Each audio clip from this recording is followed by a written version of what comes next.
Bonsoir, good evening. Permettez-moi de me présenter. Je suis Guy Berthiaume, bibliothécaire et archiviste du Canada. Il me fait plaisir de souhaiter la bienvenue à Monsieur le secrétaire parlementaire Sean Casey, Madame Shelley Ambrose, directrice générale de la Fondation Walrus, et bien sûr à tous nos amis. Good evening, and again, welcome to Library and Archives Canada. Let me first recognize the Algonquin Nation, on whose traditional territory we're gathered tonight. For Library and Archives Canada, as for many, I knew I shouldn't have tried that. The sesquicentennial was a pivotal year. We have been preparing for it quite a long time. As the custodian of our distant past and of our recent history, we at LAC felt strongly that we had a special responsibility to help Canadians get to know themselves, both individually and collectively. We wanted our contributions to the festivities to provide opportunities to reflect on the meaning of Canadian identity, because we believe that at this juncture in our history, our country is undergoing a fundamental redefinition of what it means to be Canadian. So after an intense year of all kinds of events, exhibitions, conferences, roundtables, and social media outreach, what conclusions can we draw? As our idea or ideas of what it means to be Canadian evolved or been enriched? If it is true that the world needs more Canada, what is it exactly that we bring to the table? I thought that the best way to deal with this intellectual postmortem was to hold a Walrus talk on the subject.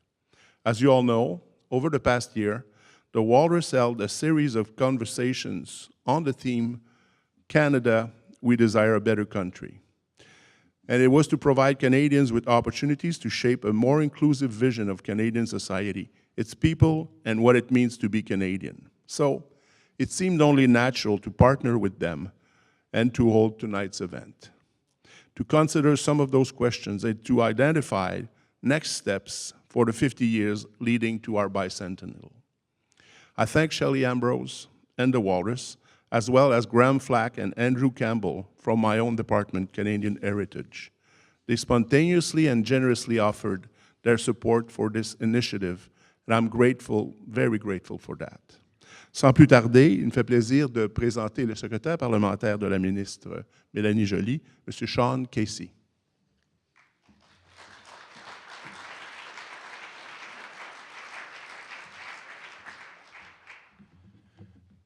Thank you very much, Guy.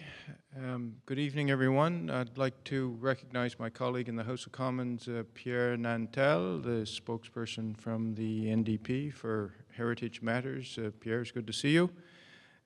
Shelley Ambrose, distinguished panel members, ladies and gentlemen, mesdames et messieurs. Good evening, everyone. Tout d'abord, je veux aussi mentionner que nous sommes réunis sur le territoire traditionnel des Algonquins. Thank you very much for welcoming me here on this busy evening. The late start was because of my house duty. I apologize, but we're here and I'm sure it'll be an informative evening. As many of you know, it's been just over 24 hours since our government introduced Budget 2018, and in that budget, we were proud to announce a contribution of $73.3 million in the creation of a new library right here in the nation's capital.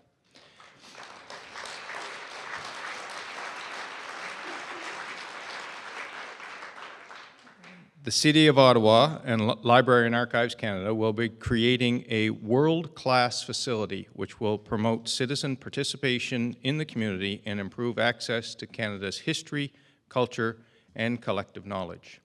Indeed, the last year has been a tremendous one for Canadians from across the country and marks a significant milestone in our history. And the numbers are impressive. More than 87% of Canadians took part in thousands of Canada 150 events across the country. And that includes the successful Walrus Talks National Tour, a signature Canada 150 project, and a project that included a stop in my hometown and my riding of Charlottetown last April, and a citizenship ceremony where I was honored to participate in the welcoming of 28 new Canadians and Prince Edward Islanders, and I got to meet Charlotte Gray. And she's here tonight. Throughout 2017, we encouraged Canadians to think of what type of country they want for the future. A country where youth are inspired to lead, a country where we care for our environment, a country that embraces diversity and inclusion, and a country where all of us come together to work hand in hand towards meaningful and lasting reconciliation with Indigenous peoples. As we look to the future and build on the success of the various projects and initiatives of Canada 150, we must work to keep that spark alive. As we embark on Canada 151, and every year that follows, we must continue to listen, engage, and grow together to address the challenges that lie ahead and build a more inclusive future for us all. Je suis très impressionné de tout le travail qu'a déjà accompli Bibliothèque et Archives Canada afin de relever ces défis en trouvant des solutions créatives et innovantes qui s'inscrivent dans notre monde numérique. Par exemple, en l'honneur de Canada 150, Bibliothèque et Archives Canada a lancé son impressionnante campagne #En ce jour pour les réseaux sociaux. Chaque jour, pendant 365 jours, une équipe du ministère a travaillé avec ardeur afin de susciter l'intérêt des Canadiens et d'enrichir leur expérience durant cette année charnière, en leur racontant notre histoire une journée à la fois. Il existe d'ailleurs beaucoup d'autres exemples. Pensons notamment à la stratégie canadienne de numérisation du patrimoine documentaire qui nous permettra à tous de consulter notre contenu culturel quand et comme nous le voulons. Pensons également aux efforts consentis pour numériser le contenu d'origine autochtone, en particulier les enregistrements de langue autochtone. Le tout constitue un pan immense de notre identité. And project naming is allowing Indigenous peoples to identify thousands of key figures, ancestors, activities, and places in our digital photography collections. Projects like these will serve this organization and the Canadian public well, as Library and Archives Canada looks ahead to its own 150th anniversary in 2022. And coming from the birthplace of Confederation, I am very optimistic about our collective future for what's next. When we embrace creativity and innovation, when we open the door for everyone to contribute their voices and their ideas, we build stronger communities and a stronger Canada for us all. En terminant, je tiens à remercier Bibliothèque et Archives Canada pour leur vision et la Walrus Foundation pour l'organisation de cette activité et pour sa contribution au dialogue national cette année. I hope that your panel discussions prove interesting and productive this evening. Thank you. Merci.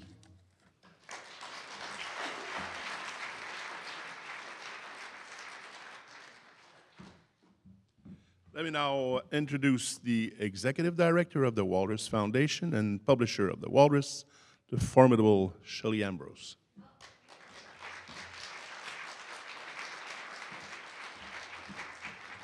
Thank you, Guy, for that very warm welcome. I am indeed Shelley Ambrose. It's great to be at Library and Archives Canada. We at the Walrus believe this is truly one of the most interesting and storied institutions in the country. Libraries and Archives Canada resides on the traditional unceded territory of the Algonquin people in the nation's capital, and we are grateful to be in a place with such a rich history and a bright future. It's really not possible to create the future if you don't know about the past, which is why our partnership with Library and Archives Canada is a perfect fit. So we were thrilled to see the support for Library and Archive Canada in yesterday's budget. All of us, thank you. This optimistic project called the Walrus started almost 15 years ago. In fact, our 15th anniversary is this year. And our goal at the Walrus is to create forums for conversations about Canada and its place in the world. So hands up if you read the Walrus, wherever you might read it. Hands up if you read it in print. Hands up if you read it on a screen. Hands up if you do both. Interesting.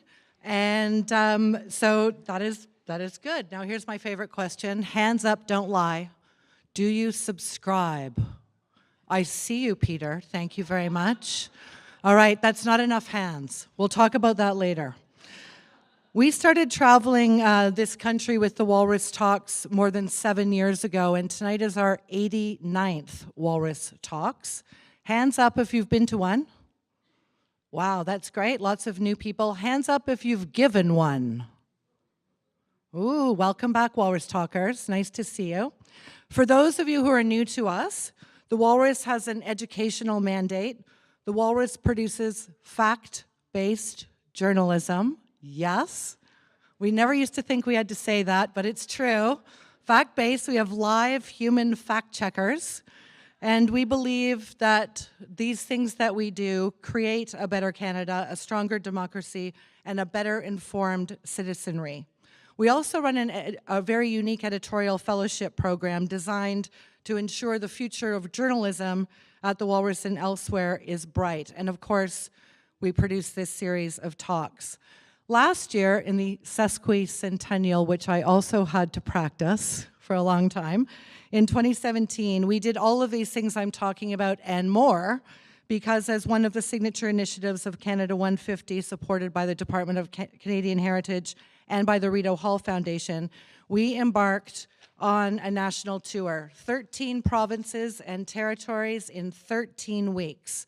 It was indeed called the Walrus Talks, We Desire a Better Country. We had 100 talkers, 50 members of the Order of Canada, and 50 youth leaders. Each had 7 minutes each to talk about what a better Canada meant to them.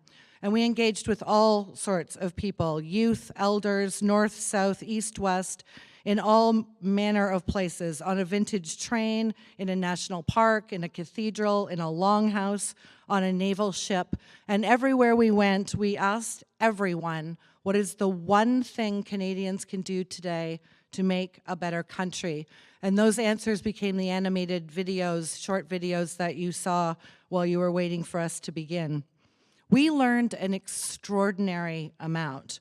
We learned from our members of the Order of Canada, from our youth leaders, the elders, the thousands and thousands of people who came out with us in person, and from the millions who joined us in other ways, including those people in Charlottetown who became new Canadians on that very lovely day in a very moving citizenship ceremony in Charlottetown. We learned that we had chosen the right title for our tour. We desire a better country. That is the Latin motto of the Order of Canada. And we learned that marking a significant event in the very short history of Confederation, at 150 years, it's essentially a startup. 150 years of Confederation means looking at a much broader, much longer Canada 15,000 history of this land's First Nations, of the Fathers of Confederation, of the treaties and laws that govern us, some differently than others, at the symbols of Canada, the flag, the Constitution, the anthem, that are not actually celebrated or recognized by all. In fact, we learned when it came time to sing the anthem, O Canada, marking the 150th anniversary of Confederation, we learned very quickly to say to our audience, for those able and willing, please join in the anthem. Because many in the room, we started out in Whitehorse a year ago today in Whitehorse, we quickly learned that many in the room did not want to join us in the anthem. And we were able to provide a forum for those 13 weeks for conversations about why that some found that by refusing to sing the anthem and to be seen to refuse to sing the anthem was one way of making their voice heard. So I think you'll hear a bit more about this and other aspects of Canada 150 and things that everybody, the Walrus talkers tonight, learned. And we're very glad you're with us tonight because there is a lot to talk about and share. It's a complicated conversation. It's vital to all of us, and it's a chance to have an open mind, learn something about our past that is not necessarily a shared history, and ways to make this beautiful country better in the future. So here's how the Walrus Talks works. Each talker has 7 minutes each. Each will come up and they will introduce themselves. We keep the lights on. You have a program in front of you. The front of it is in speaker order. If you would like to know more about the talkers, flip it over, and their bios are on the other side. You will hear and see 7 talkers in a row. And once you've heard all of that and gained some neat perspectives, we'll have a lot to talk to you about at the post-talks reception, to which you are all invited. So just before we get underway, I'd like to thank each of our talkers in advance. 4 of tonight's talkers were on the Canada 150 tour with us. They are the Executive Director of 4R's Youth Movement, Jessica Bolduc, author and historian Charlotte Gray, the founder and president of the Students on Ice Foundation, Jeff Green, the executive director of Apathy is Boring, Caro Lutfi, and then 3 of tonight's talkers are new Walrus talkers, the CEO of Community Foundations of Canada, Andrew Colonial, the former Minister of Health for Canada and former Premier of British Columbia, Ujjal Dosanjh, and the Radio Canada journalist, Manon Globensky. Thank you all for coming. Let us begin.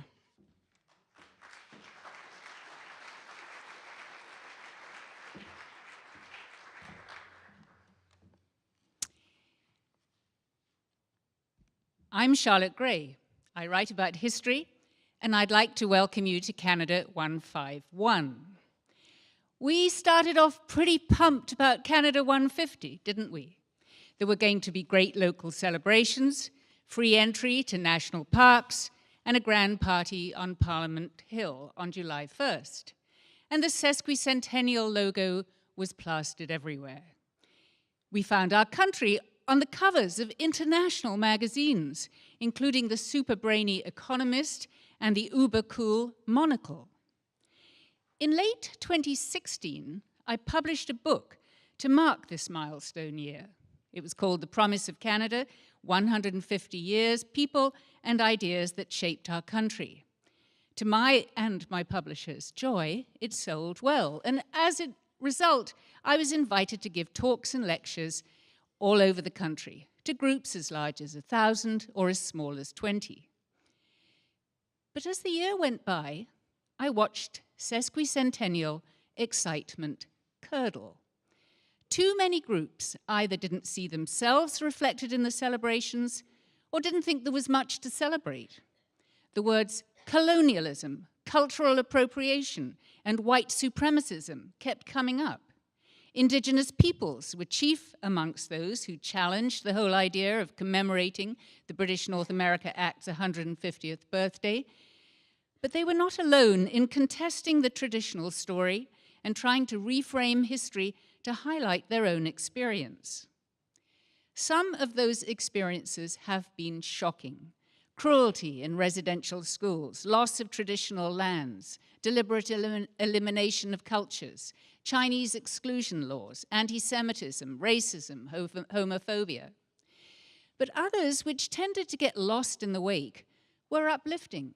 Escape from failed states, entrenchment of progressive values, second-generation successes, military accomplishments, an explosion of arts and letters, and the joy in our extraordinary, vast landscape.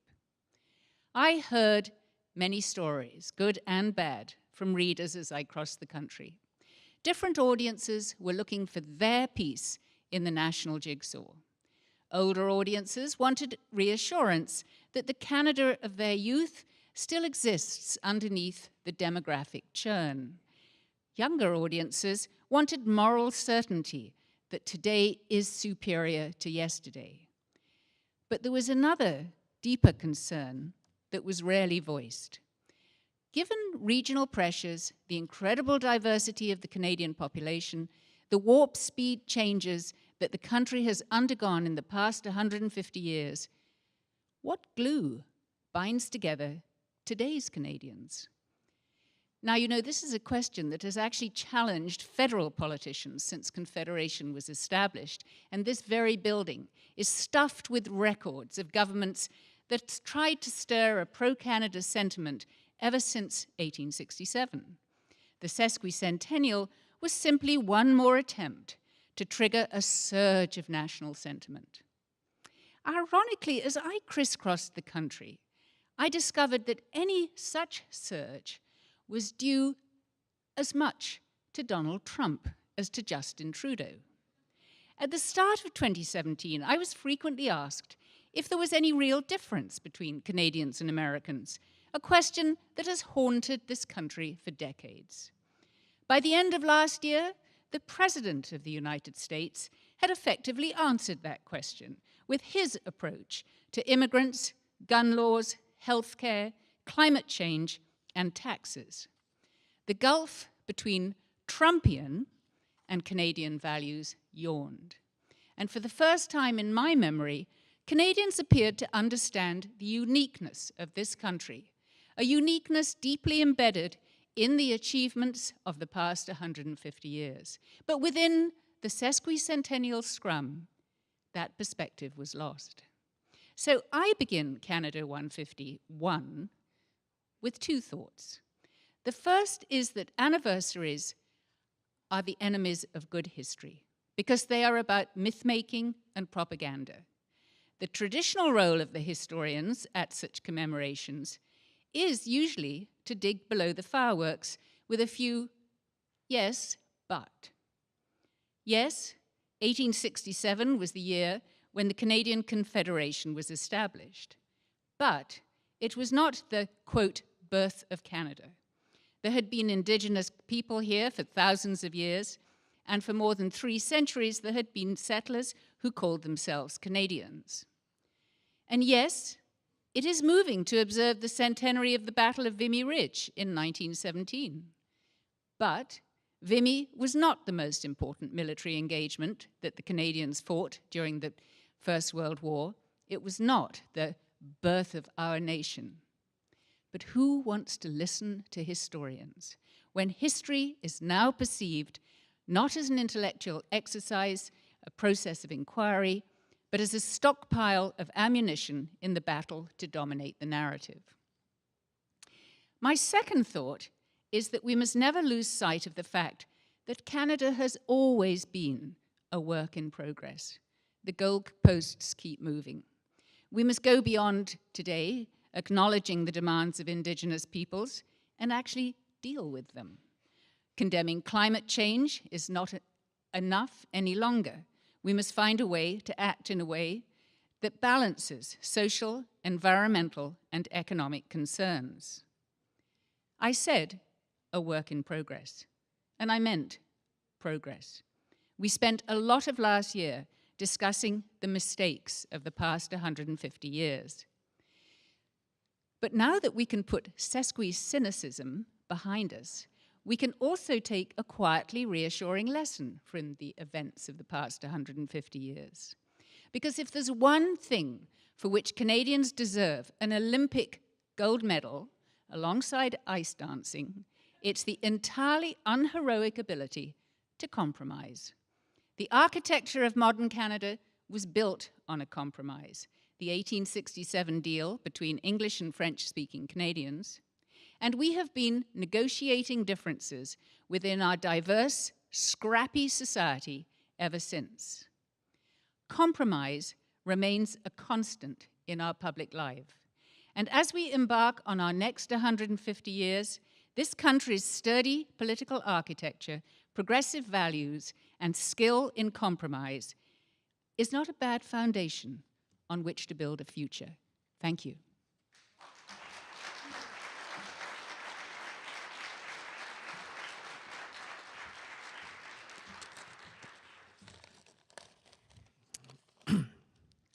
Hello, I'm Ujjwal Dosanjh, an ESL kid. I came to Canada in 1968, exactly 50 years ago. I am an immigrant, but not a new one. And I want to talk about 2 or 3 different things. Let me begin with the mess that we've made of the Indigenous Canadians' lives in Canada. I want to begin with that because that is important to me as an immigrant, because equality, justice, and fairness for immigrants, from my point of view, cannot be had completely unless the First Nations of this country get justice and equality. That's why I raised this issue. I will give you an example. Out of mind, out of sight. Out of sight, out of mind. In Bombay, when you go down by plane to the airport, you see slums. They're visible to you. You can see them. They're never out of mind. You can be traveling first class. In Canada, you go to Vancouver Airport, you see the finest First Nations art, glittering art, wonderful. You forget about what we've done to their lives. And let me give you 2 or 3 statistics.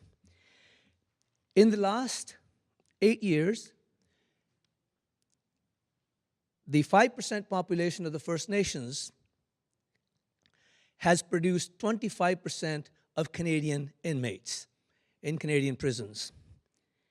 They have increased by 39% over the last 8 years. Black population of Canada is 3%. They provide 10% of the Canadian inmates. Their population has increased by 42% in the prisons. Lancet, the British Medical Journal, recently said that we have a developing Canada within a developed Canada. I would actually say we have an undeveloped Canada within a developed Canada. There is a huge wealth gap between the rich and poor. That's another Canada. Then you have the question of inequalities, the racial, ethnic, gender, LGBTQ inequality, and many other inequalities. So that's another Canada within our Canada. So I want to actually talk about immigrants, having said all of what I just said. We're always told we're a country of immigrants. Of course, the First Nations were here before anybody else got here. We are a country of immigrants. But I want to actually argue that we haven't really done a very good job of integrating all of the immigrants. I know I'm a bit of a solitary voice on that, but here are some of the issues. Some people say to me that immigration has always solved itself over time. Generations take care of it. People evolve, people change, they integrate. We don't even use the word integration anymore. We keep saying this diversity is strength. I don't know how that is. It's almost a facile, vacuous slogan. Diversity is not strength unless you do it right. And to do it right, you need integration. We have a fragmented, digitally disconnected world today, all over the world, particularly in advanced countries like Canada. So you need social solidarity. You need social cohesion. And I must say that multiculturalism, the way we practice multiculturalism, is not a centripetal force. It doesn't pull you into the center. It's a centrifugal force. It pushes you away from the center to be on your own. So we're not producing a high degree of social solidarity and social cohesion that we need to have a prosperous and harmonious society. And that's a fundamental question that some of us have refused to actually deal with. We keep saying diversity is strength, multiculturalism is great. But with all of this, we continue to actually sink deeper into the hole of identity politics, the sinkhole of identity politics. And you have recently, let me say to you how we've not done such a good job. There are 1 million Canadians who are Muslims. We produce over 165 ISIS fighters from Canada. There are 5 to 6 million French Muslims in France. They produced over 500, only just 500 ISIS fighters. We're not doing such a good job. And then you've seen the recent Khalistani issues. Second, third generation Khalistanis living in this country, Sikh separatists living in this country, not even having been to that country, carry this dream in their minds to have a separate country millions of miles, thousands of miles away. And our politicians, the pandering politicians, you know, we continue to pander to these kinds of minorities, identity politics par excellence. That's not how you build a greater country. That's not how you actually build a socially cohesive country. From my perspective, my dream, I have 6 grandchildren between the ages of 11 and 6. And I'm sure many of you have children and grandchildren. My dream for Canada, I'm an immigrant. My dream for Canada is, I'm known as an Indo-Canadian. My dream for Canada is that my grandchildren and their children and your children and grandchildren in 50 years would be known only as Canadians, unhyphenated Canadians. That's a dream I have for Canada in the next 50 years. But we can't do that.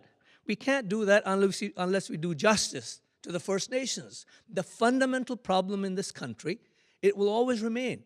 You can't really have legitimate equality, fair society, just society of the senior Trudeau's years. When I came to Canada in '68, he was talking about just society in 1968. And we don't have that just society just as yet. We need to build that just society. And for that to happen, I have one more dream. In the next 50 years, I want to see at least 1, if not 2, Indigenous Prime Ministers of Canada. I want to see at least 1 more, if not 2 more, women Prime Ministers of Canada. Real equality happens when you have real people in real jobs. We can have all the slogans in the world. Diversity is strength. But what does it mean? I want to see the First Nations reflected in the highest positions in this land, in the most important positions in this country. That would be a fairer Canada, a more inclusive Canada, a more generous Canada, more compassionate Canada, and a more caring Canada, the kind of Canada I want to build. Thank you.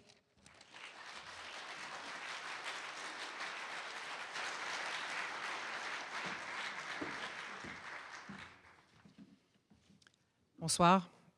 My name is Manon Globensky, and I'm going to talk about national unity. But to start my look forward on how unified we are at the end of this anniversary year, I want you to look at one event which might have been an omen for events in more recent weeks. I give you Canada Day 2017. Do you remember it? Very wet, very muddy. In particular, I'm referring to the speech by Prime Minister Justin Trudeau that day, an uplifting 17 minutes where he underlined that we're all Canadians even though we're so diverse. And 12 minutes into the speech, boom, the mistake of forgetting Alberta when he was naming every other province and territory. Of all the possible provinces to forget, Alberta, with the Trudeau's history of with the province. Word of the mistake spread quicker than a brush fire on social media, but the Prime Minister was also quick. He came back to the microphone and he had a very good-hearted, "Love you, Alberta." I guess that by now you understand why I said this was ominous. Not because of the memes that said, even weeks after the speech, that Justin was not welcome at the Stampede, which he did attend after initially saying his schedule was not allowing him to go this year. I'm referring to this. Alberta is the new thorn in Canada's side. Quebec? Oubliez. The new question for Canadian unity is, what does Alberta want? See how the roles are reversed. My home province, which is going through an election this year, is, I should say the Liberal government of my home province, is now proposing constitutional talks to bring Quebec back into the fold. There's no deadline to that proposal. Provinces welcomed it with a very polite meh. Mr. Trudeau offered a terse no to the idea of reopening the Constitution, but said he was eager to discuss what could be a better federation. Andrew Shearer, the new Conservative leader, when he was in Quebec City a few weeks ago, tried to counter the Prime Minister by saying his party's 2019 electoral platform would echo some of Quebec's demands, although he never said if it would mean reopening the Constitution. Mr. Shearer prefers making a reference to the practical things that his party could do for Quebec. But I digress, because national unity these days isn't about Quebec like it used to be. So let's go back to Alberta and what it wants. In order to deal with this question, we have to think not only of who's in power in Alberta right now, Rachel Notley and her NDP, but also of the opposition, the newly minted United Conservative Party and its new leader, Jason Kenney. One could be tempted to perpetuate the stereotype of an ailing economy brought down by sinking oil prices that has its claws out to protect itself, but that's not true anymore. In 2018, Alberta is forecasted to lead every other Canadian province but British Columbia in economic growth. Unemployment is down, the construction sector is picking up, and the energy sector is back, thanks mostly to a lowering of their break-even costs. What is true, though, is that Alberta is still licking its wounds. The only PST-free province has had to run a deficit year after year, and its very low debt per capita ratio is on the rise. I don't think I'm going out on a limb if I say that it's a desire to avoid such an economic trauma in the future that is making Albertans push back against interference by either Ottawa or a neighboring province. So much for unity. Premier Notley is determined to secure routes to deliver bitumen to markets, and it seems that the unique option of TransCanada's Keystone XL is not enough. After Energy East was nixed and Northern Gateway folded, the doubling of Kinder Morgan's Trans Mountain pipeline became the best short-term possibility. The battle that looms is very Canadian, two neighboring provinces, a federal government arguing over where one's competence begins and the other one's ends. We now know that BC made the goodwill gesture of sending that very question to the courts. Thus, the Alberta boycott of BC wines is over, and there might still be some lingering damage from that two-week confrontation. One example, the cornerstone policy of the Trudeau government to reach its greenhouse gas reduction goals is to impose a price on pollution, what we call carbon pricing. Even though Alberta already has carbon pricing and expects to reduce its greenhouse gas emissions with it, it will not be sufficient to reach the goal. Using electricity, especially hydroelectricity, which has no emissions, would help, but the spat over Kinder Morgan had Ms. Notley cancel electricity buying talks with BC. There's no word as to whether they're back on. And consider that the Alberta leader of the opposition, Mr. Kenney, would, if elected, end what he calls the job-killing carbon tax altogether. He describes the federal government policy as an attack on his province and says that if Ottawa doesn't desist, he would hold a referendum to remove non-renewable resource revenues from equalization formula. Alberta is one of the contributing provinces to equalization, and that move, if at all possible, and that could be another court battle, would reduce the envelope redistributed to other provinces considerably. He's a very shrewd politician, Jason Kenney, and he knows that both environmental restrictions and equalization payments are hot-button issues in his province. In his Canada Day speech in Ottawa last July 1st, Prime Minister Trudeau said that the infrastructure that was developed at the beginning of Confederation to connect us all became the backbone of the country. Today, we can think of equalization or pipelines as such infrastructure, and therefore, the everybody for themselves attitudes are weakening the cement that holds us together. But at the beginning of this 151st year of the Canadian Federation, is it a threat to national unity?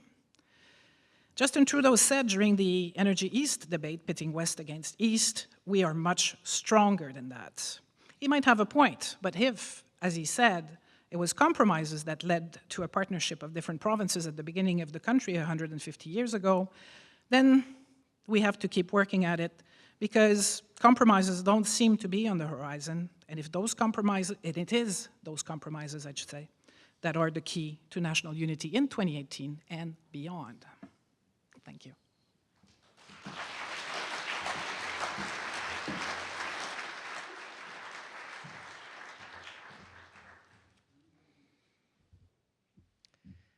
Hello, my name is Andrew Chinalal.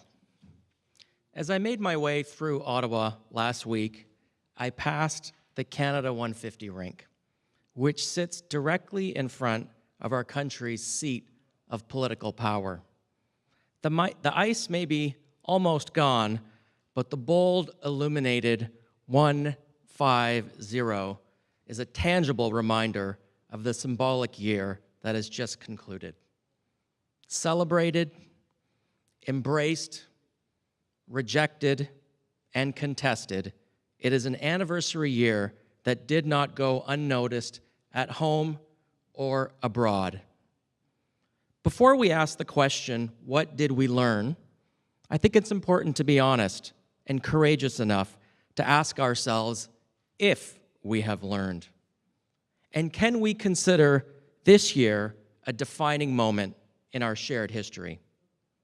Personally, perhaps like some of you, my learning about Canada crystallized in many new ways during 2017. It helped me understand how my own personal history fit into the broader, complex story of this land and its people. Our stories are, after all, deeply shaped by our own experiences, our sense of belonging to family, community, and place. This is how we come to understand our world. My great-grandparents were victims of the British colonial system.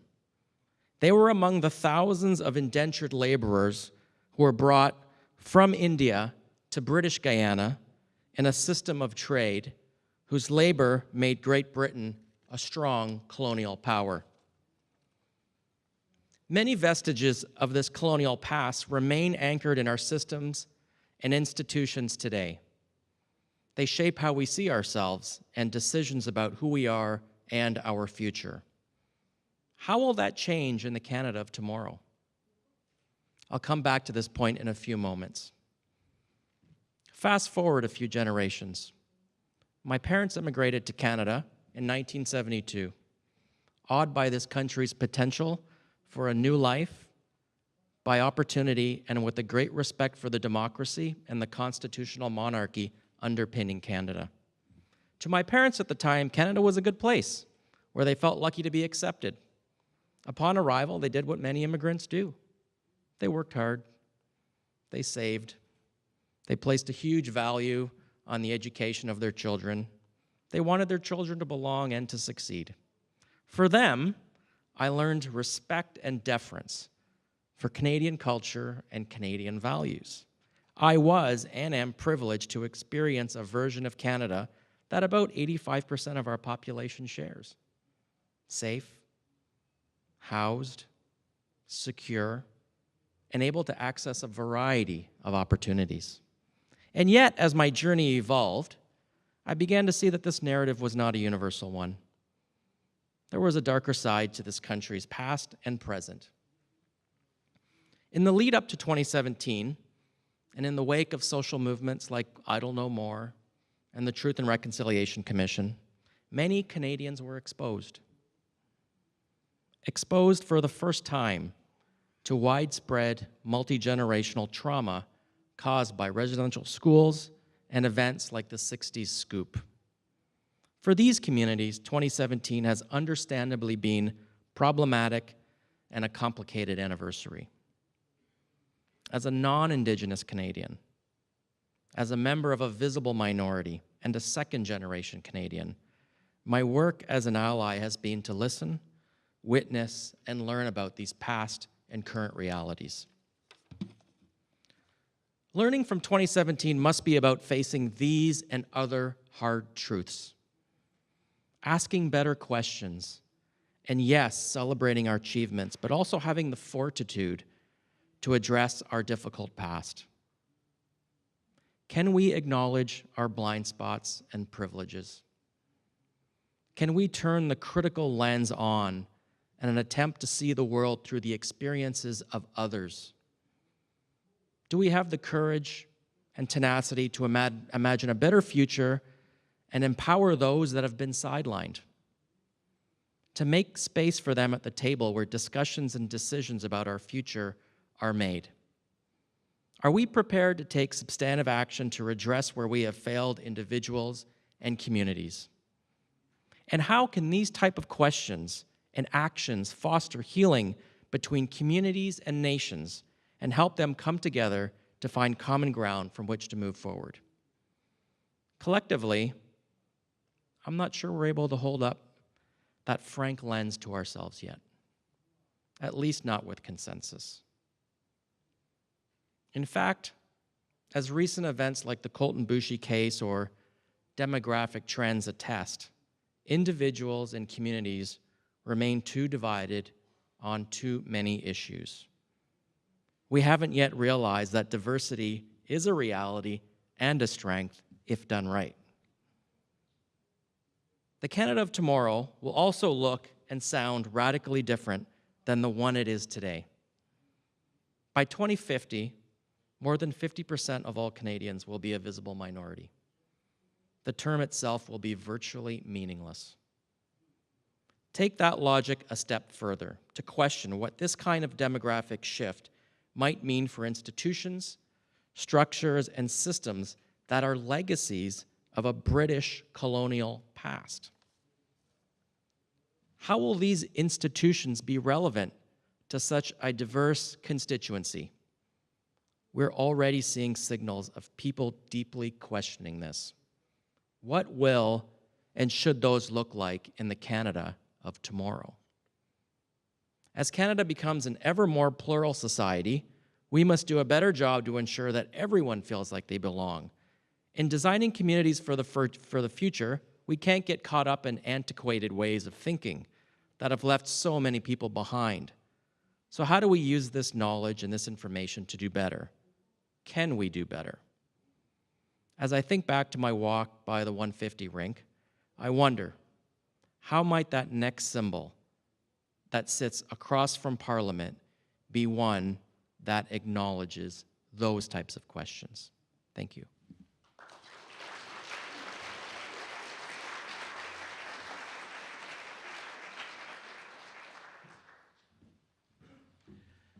Good evening, everybody. Bonsoir tout le monde. I brought my stick in case I go over my time and have to beat David off from the stage. C'est un grand plaisir d'être ici ce soir avec vous and with my fellow panelists.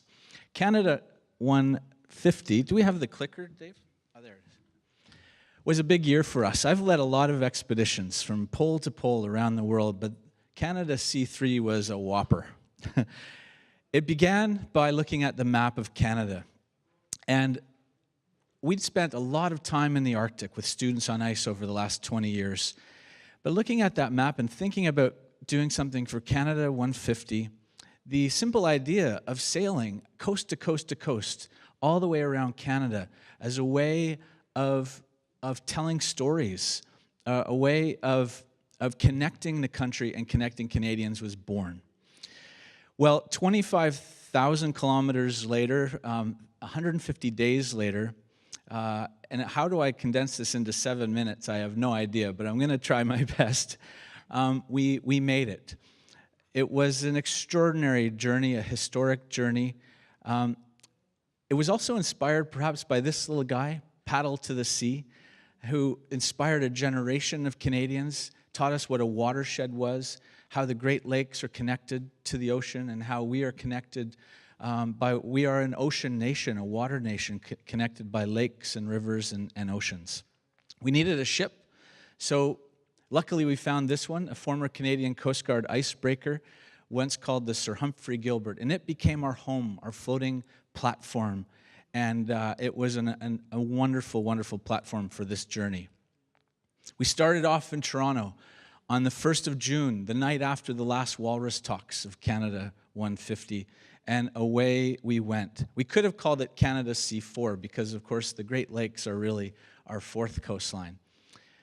And this video is perhaps one of the best ways I can share the journey with you because we saw extraordinary beauty. We went out the St. Lawrence, Fogo Island for the annual punt race, up the coast of Newfoundland and Labrador. We came across the wildlife of our country, bays and fjords. It was a joint effort, a truly Canadian team effort. We had 110 partners from all across the country, thousands of people that made it happen, and many of you are here tonight, so thank you so much for making it possible. We saw icebergs like that one, tabular icebergs that we never used to see before, that are examples of climate change because they're breaking off the Petermann ice cap at the top of Canada. We saw every day how Canada is an ocean nation and a polar nation. 40% of our landmass is the Arctic. We also learned by visiting communities almost every day from coast to coast to coast and meeting the heroes, the champions in these communities, that we are a community of communities. That's what makes Canada one of the things that makes us so wonderful. We went off the beaten track.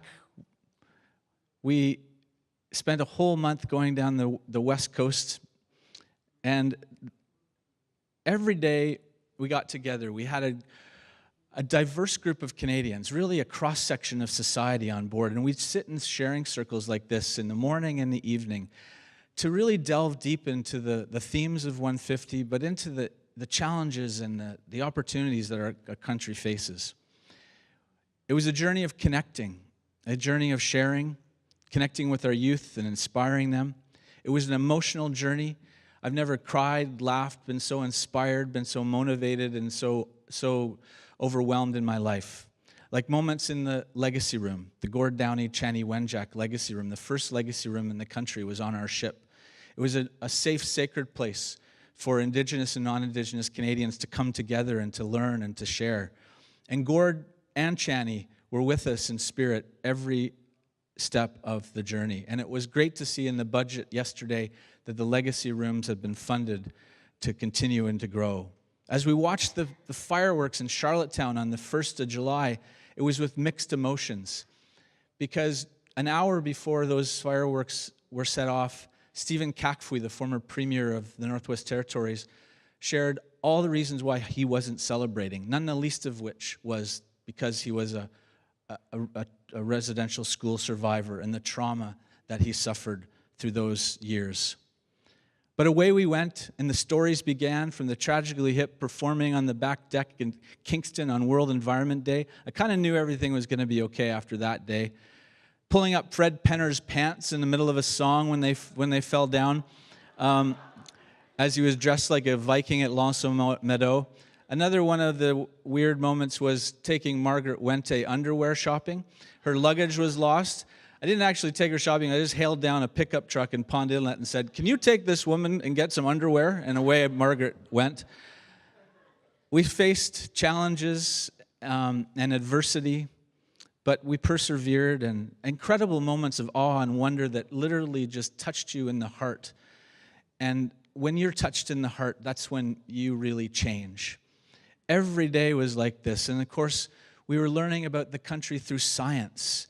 23 science projects in partnership with 15 institutions. And that is one of the many legacies that will continue for years to come, including learning about the biodiversity of Canada's coastline through environmental DNA, a really new science that we had on board as one of our projects.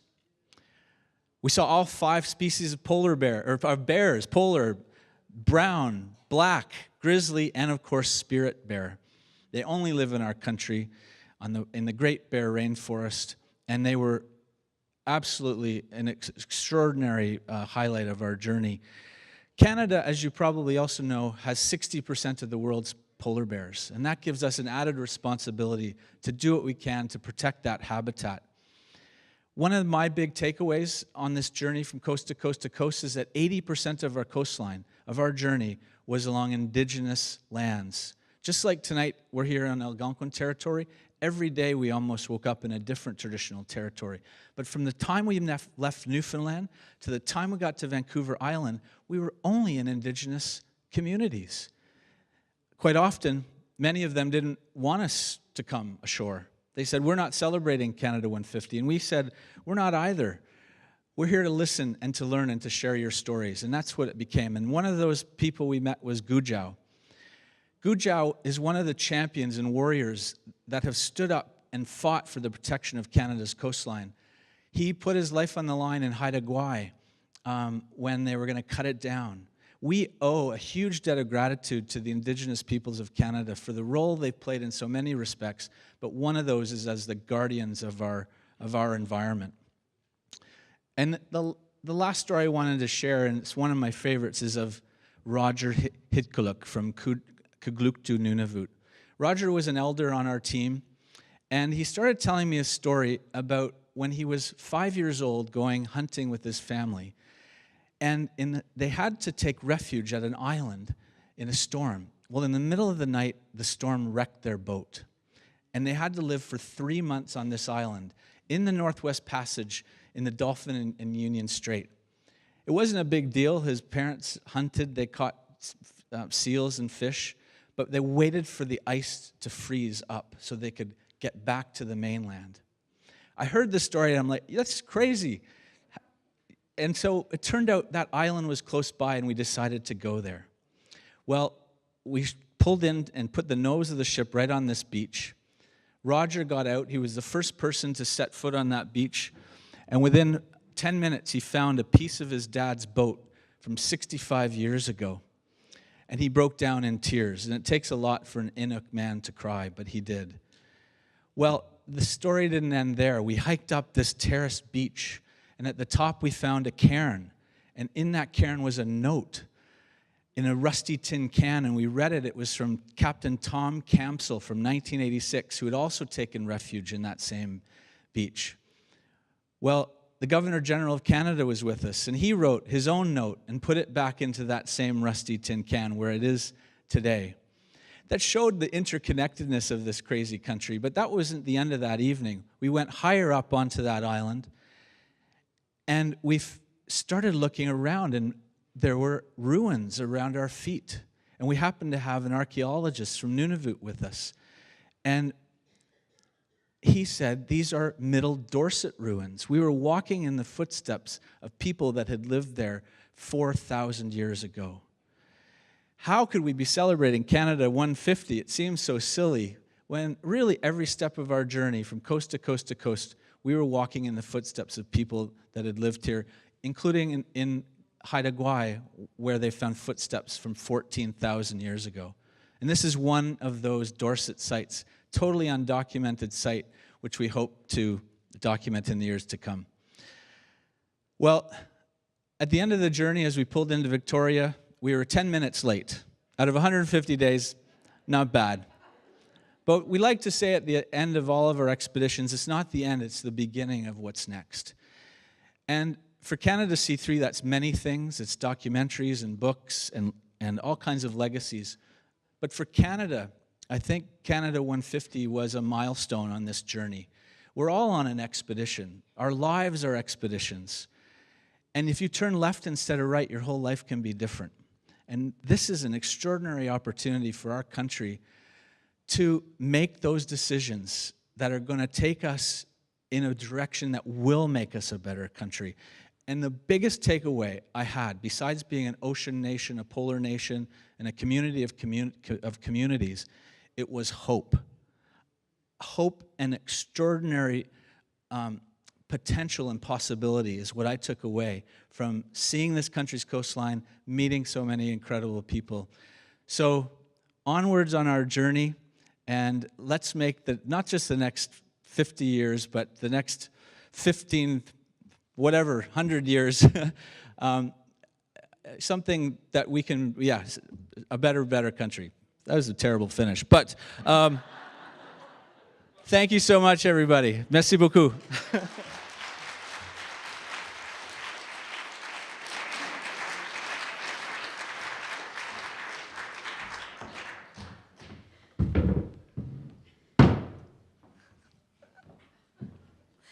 Whoa, that's a big stool.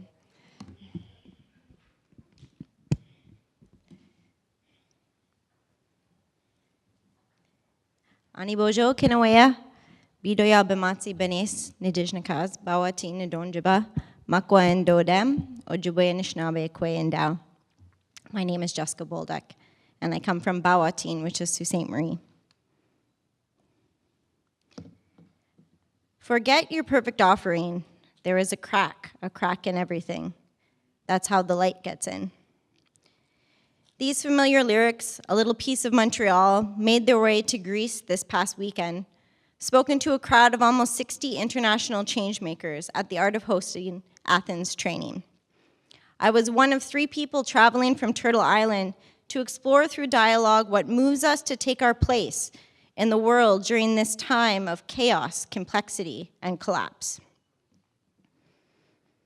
In times of chaos, complexity, and collapse, there sure are a lot of cracks, and I couldn't think of a better anthem for our time together. It is in Athens where I met Abdul Jabbar al-Suhaili, big name, small guy, huge heart. an actor, director, and screenwriter who inspires and educates, bringing people facing crisis together using the arts. Abdul-Jabbar joined us from Yemen, a country that knows chaos all too well. He uses his gift as a cultural activist and storyteller to bring attention to the situation in Yemen, to shine some light in the cracks, make people laugh, and to challenge injustice in his country. In 2015, he helped organize a stand-up comedy festival called War Comedy, which attracted large crowds under the slogan, "We create life while others create war." Because if you're going to die, you might as well die laughing, he said. For 3 years, Yemen has been at war. According to the UN, it's the world's worst man-made humanitarian disaster. More than 9,200 people have been killed and over 52,000 injured since March of 2015, with unrelenting violations of international humanitarian law against civilians. About 75% of the population, 22.2 million people, are in need of humanitarian assistance, not knowing where their next meal is coming from, and many, especially children, are considered at risk of starvation. And while foreign aid is pouring in to feed the people, very little aid is coming to support work like Abdul-Jabbar's, which is about feeding the soul through the arts, providing hope and vision for the future. More than 3 million people have been forced to flee from their homes in the past 3 years, many who remain displaced like Abdul-Jabbar, his wife, and 2 young children. The situation in Yemen is complex, impacted by an internal and regional politics, Western influences, and conflicting worldviews. And the people of Yemen are caught in the middle of this crisis. Though I had heard of the war in Yemen, I was touched deeply through Abdul-Jabbar and began to wonder how I could be an ally. And then I remembered I'm giving a Walrus talk this week, and I don't want to talk about Canada 150 anymore. I was talking to a live audience, recorded and shared hopefully thousands of times, and by giving up some of my time using the platforms that I have, perhaps I can for a moment capture the attention of Canadians who might be called to act, to use my privilege to center a voice that is literally dying to be heard, to demonstrate allyship in real time. Despite our geographic distance, we are now connected through relationship, and I have a responsibility to that relationship. Tonight, I'm not going to speak about Canada 150.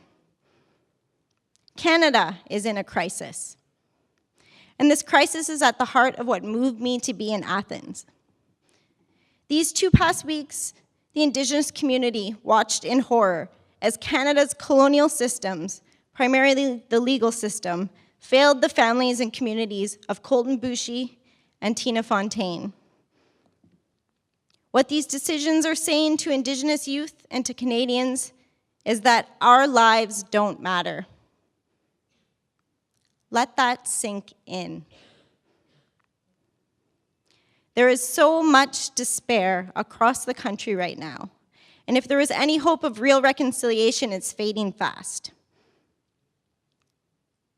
Despite the pain, the Indigenous people will continue to do better and to be better, to resist and hope, because we hold love for our relations at the center of what we do and why we do it.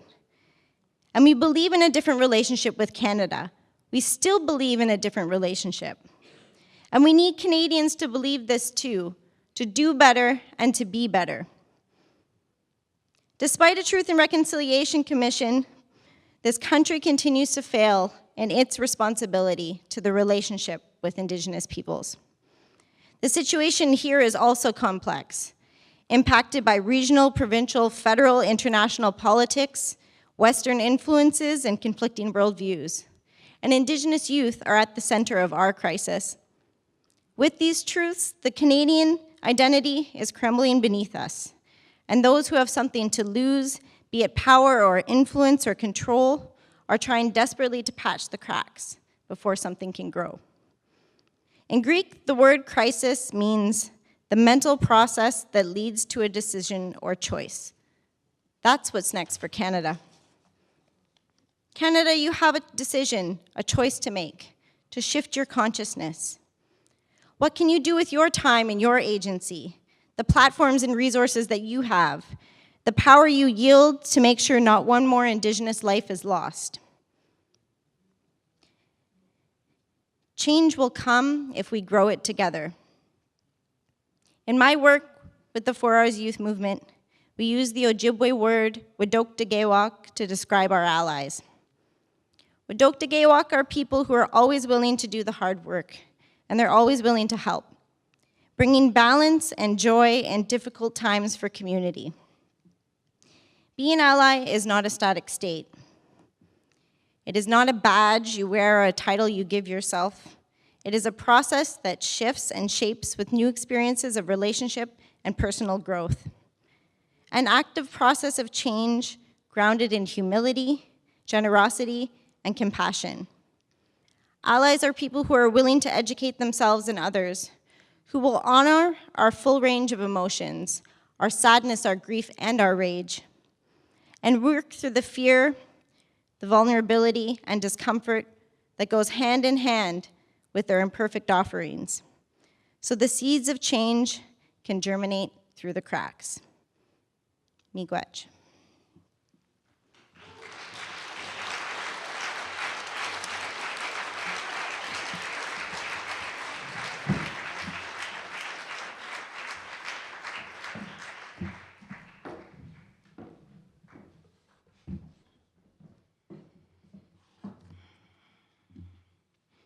Bonjour.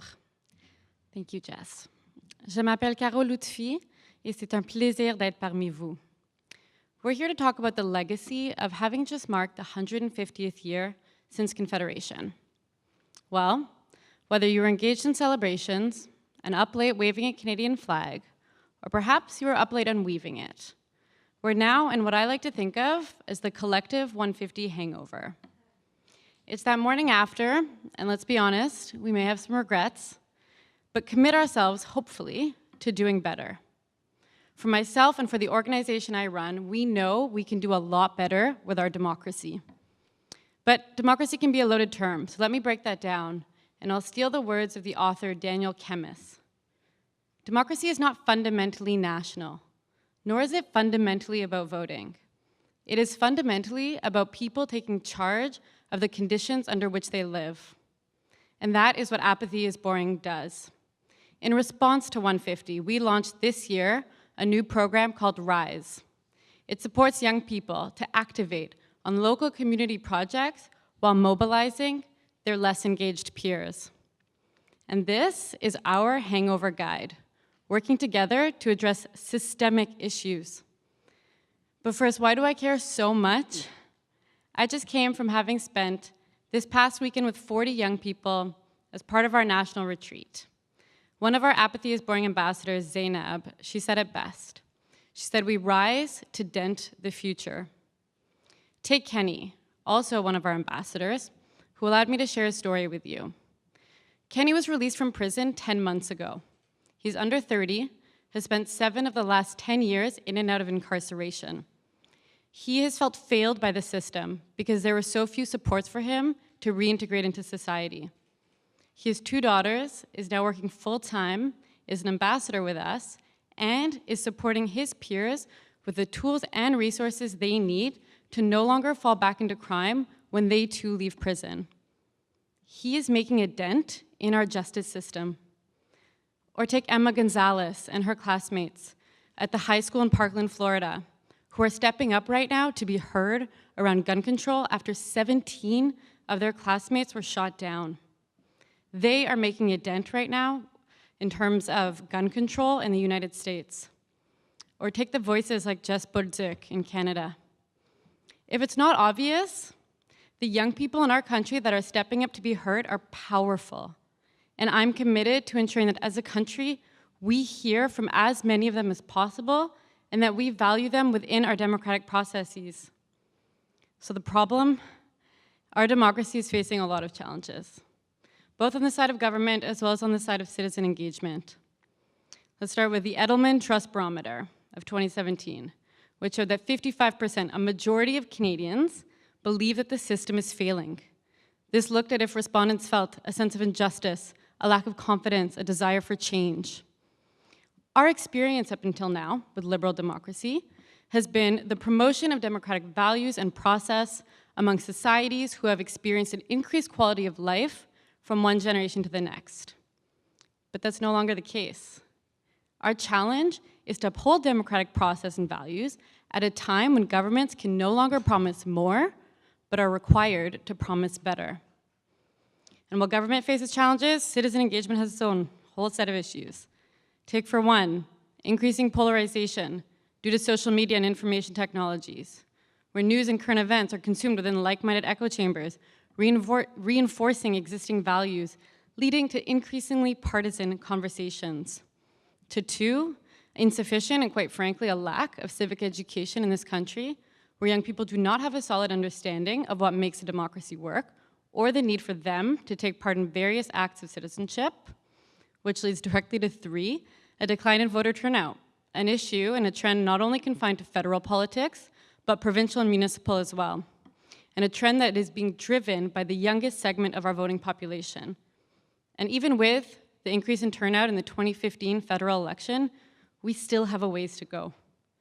So yes, we have cracks in our foundation, but we also have a generation of passionate young people that are committed to picking up this hangover guide. What our country and what our democracy needs right now are agitators, innovators, and orchestrators. Agitators, they bring awareness. They're on the front lines, bringing awareness to the social injustice and inequalities that we're facing. They're raising the red flags, voicing social concern. Look to many of the recent protests and rallies. I can point to Me Too, Time's Up, or the women's marches. But then we need innovators. Innovators can be individuals or organizations that create actionable solutions to address these grievances, to address the frustrations that the agitators are warning us about. This is where we need to be creating and testing new solutions for the complex problems that we're facing. Many of our peer organizations are doing really important work in this space. Look to Equal Voice Canada, getting more women into politics, or the Woke Vote, which got Black women out to vote in the Alabama Senate election. As these success stories are identified, that's where orchestrators come in. Orchestrators coordinate action across individuals, organizations, and sectors to scale proposed solutions. Orchestrators tend to be decision makers, members of parliament, individuals within influential institutions. It requires resources, legislation, and a shifting of power. When orchestrators get to work, this can lead to a gender-equal cabinet for starts, or perhaps legislative action on equal pay for equal work, or judicial action and justice for missing and murdered Indigenous women and girls. Agitation without innovation is frustration and complaints without ways forward. Innovation without orchestration is ideas without that long-term impact. In this room right now, I know we have a few agitators. We may even have a few innovators, and perhaps a couple of you are orchestrators. We need all three. So as part of this 150 hangover, I hope that we are all awakening to citizenship, but not a blind flag-waving citizenship, one that is self-implicating, urging us to see our role in vast and complex problems, as well as our role in the creation of solutions. The burden of citizenship is committing to your fellow citizens and realizing that what might not be your fault may be your problem. So whether you see yourself more as an agitator, an innovator, or an orchestrator in our democracy, I am inviting you to rise with us. Thank you.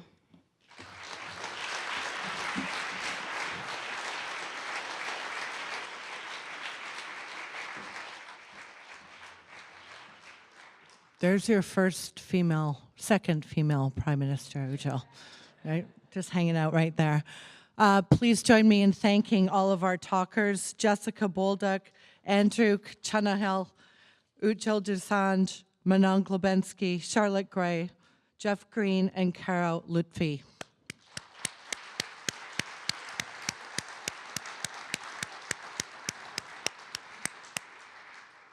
Manon, I have to tell you that I'm from Alberta.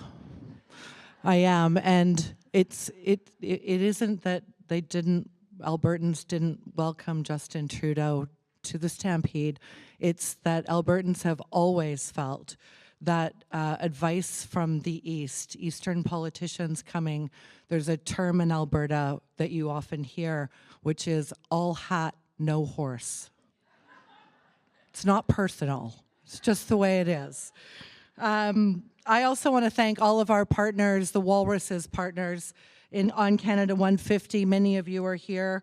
Department of Canadian Heritage, Sean Casey, Graham Flack, Andrew Campbell, who's actually responsible for that ice rink on the hill. And tonight's the last night, I understand, for that one. And of course, Minister Jolie.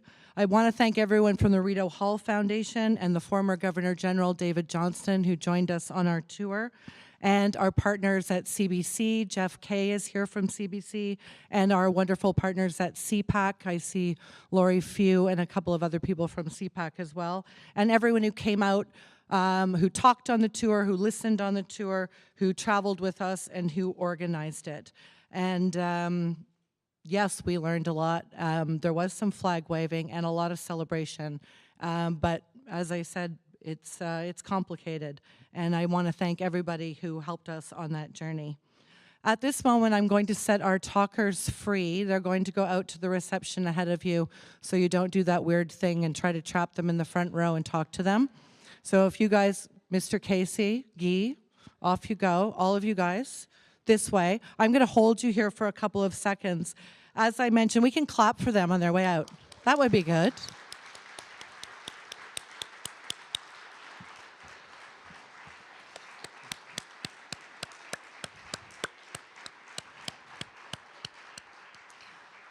As I mentioned, this is our 89th Walrus Talks.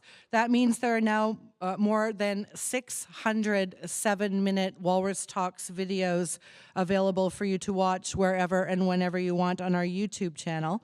Just head to thewalrus.ca. When you get to thewalrus.ca, you can also subscribe there.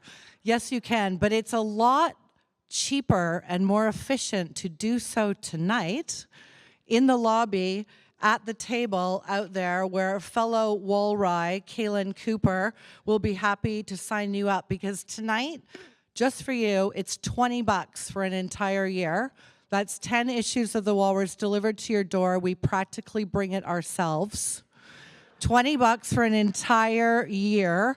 You can also sign up for the newsletter that's free, and then you will find out things like we are coming back to Ottawa with the Walrus Talks, the Indigenous City, at the Museum of History on Tuesday, April 17th.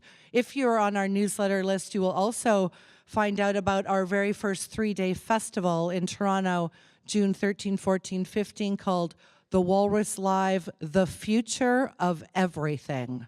Yes, in 3 days, the future of everything.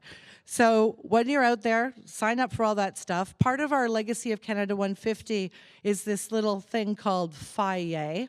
Faye is a chat bot created by an Ottawa tech startup, MC2. It's also out there tonight in the lobby. If you stop by that table and say hi to Giovanna, you can see how Faye interacts with you on Facebook and shares the ideas you heard tonight, and how you can share your ideas for the future of the country. I'd like to thank everyone at Library and Archives, Peggy Theriault, Renee Harden, Dino Roberge, for making tonight possible, and our national partners at Inspire, Shaw, and Shirk.